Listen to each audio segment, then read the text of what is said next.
The Bee's Knees is a classic Prohibition-era cocktail that features a delightful combination of gin, lemon juice, and honey syrup.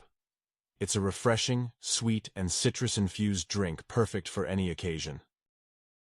You will need the following ingredients: 2 ounces gin. Choose a quality gin for the best flavor, 3/4 an ounce fresh lemon juice, freshly squeezed for the best taste, 3/4 an ounce honey syrup, made from equal parts honey and water.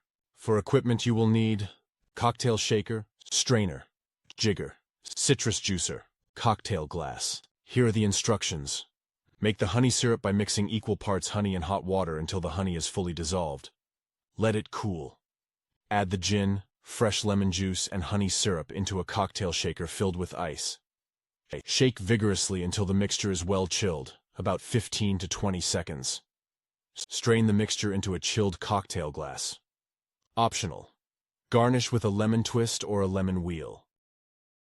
The Bee's Knees cocktail was born during Prohibition, when honey was used to mask the harshness of the often poorly made gin of the era.